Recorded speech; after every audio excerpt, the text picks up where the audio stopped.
Bonjour à tous, je suis Gilles Mansillon. Je voulais brièvement venir à vous aujourd'hui pour faire une petite lecture de cartes pour préparer le mois de janvier. Bon, c'est un mois qui devrait être assez dynamique, qui va démarrer assez rapidement. Je voulais aussi vous remercier bien sûr pour tous nos échanges, partages, abonnements. Essentiellement, je vais tirer 10 cartes pour voir un petit peu, pour observer cette condition du mois de janvier. Et il y a vraiment des miracles qui sont possibles, c'est-à-dire c'est vraiment l'état des possibilités. Je ne sais pas si on voit bien. C'est un aigle qui vole au-dessus d'un terrain, et l'aigle c'est vraiment l'animal qui arrive il vole tellement haut qu'il arrive à changer de continent. C'est le messager entre le ciel et la terre, et donc toutes ces choses vont devenir possibles. Il y a toutes sortes de possibilités qui vont s'ouvrir dès janvier, même pas besoin d'attendre la fin du rétrograde de Mercure. Quoi qu'il se passe, allez-y. Je pense qu'il ne faut pas trop tarder. Après ça, ce qui vient pour renforcer cette énergie, c'est l'énergie de l'intégration. Donc on va continuer à intégrer, mais enfin de plus en plus. Et puis ce qu'on nous demande, ce qu'on voit devant nous, c'est le conditionnement. C'est l'histoire de ce lion qui est prisonnier. C'est le subconscient, c'est-à-dire tous ces programmes invisibles qu'on a besoin de déconnecter pour se libérer. Il ne faut pas arrêter de suivre les autres, arrêter de donner nos pouvoirs aux autres, c'est-à-dire on ne peut pas être...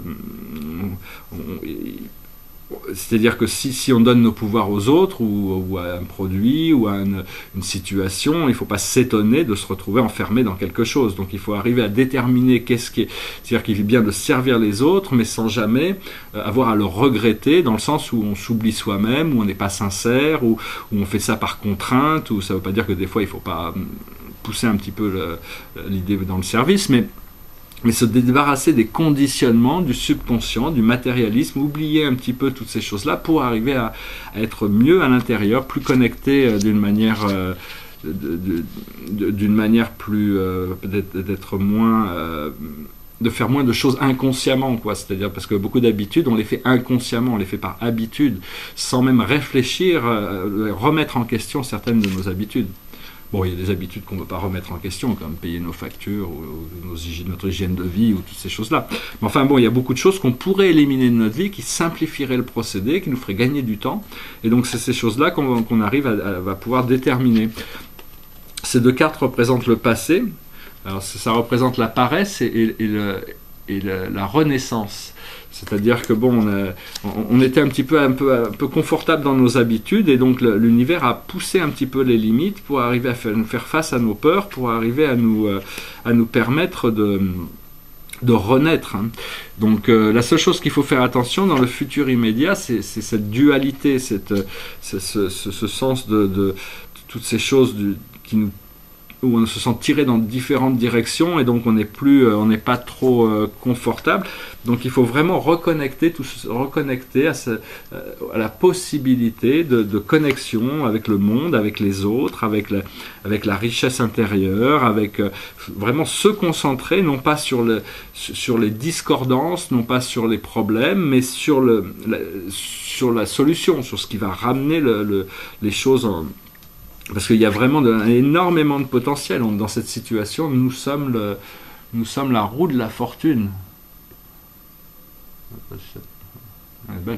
La roue de la fortune, c'est le changement, mais c'est la roue de la fortune, ça vient de nous.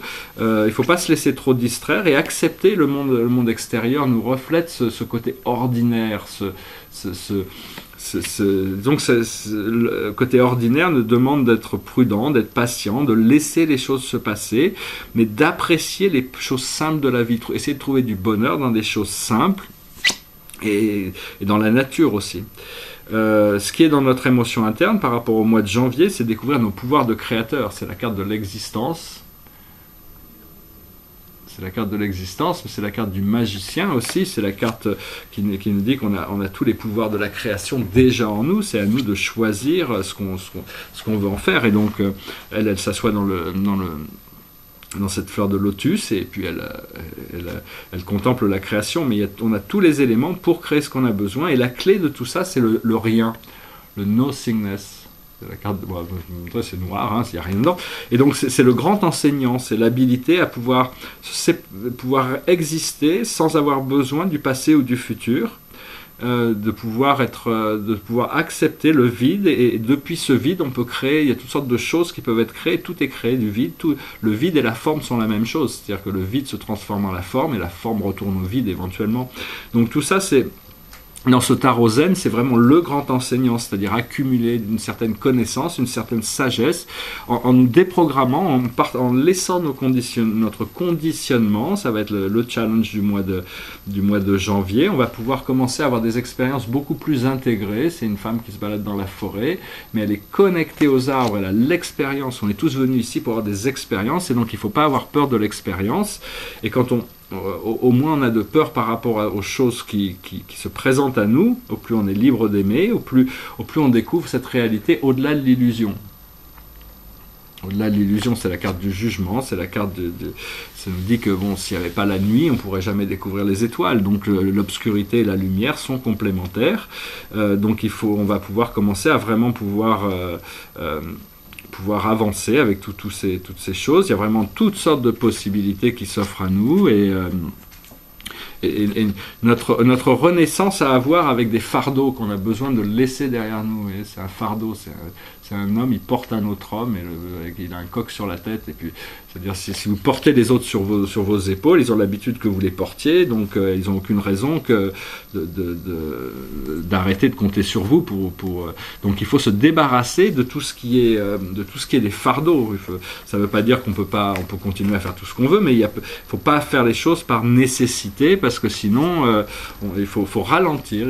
C'est l'histoire de la tortue qui ralentit. On ralentit nos pensées, on ralentit nos idées, et à partir de là, on ne se retrouve pas dans cette dualité qui nous ramène toujours en arrière, parce qu'en réalité, nous sommes le monde. We are the world. C'est ça on va comprendre qu'on est tous connectés à tout, et qu'on a un pouvoir extraordinaire sur toutes les choses qui nous entourent. Donc voilà, j'espère que vous passez une excellente fête de fin d'année, que ce mois de janvier sera merveilleux pour vous, que ce sera un début, que ce sera quelque chose il faut essayer de planifier le mieux possible, d'être le plus libre possible pour recevoir, pour se préparer, pour agir aussi, pour faire tout ce qu'on a à faire, pour profiter au maximum, pour manifester. On a tous ces pouvoirs de magicien, donc c'est peut-être le moment de croire en votre magie, de croire de savoir que tout est prévu, tout va arriver selon l'ordre divin, et donc bien sûr il faut pas être trop en attente ou en demande, mais au plus on est content dans le moment présent, sans avoir besoin d'être toujours en train de réclamer des choses, au plus les choses qu'on a déjà réclamées dans le passé vont arriver vite. Voilà, j'espère que ce message aura été intéressant pour vous. Je vous souhaite une excellente journée, un excellent mois de janvier. Je vous dis à très bientôt. Namasté.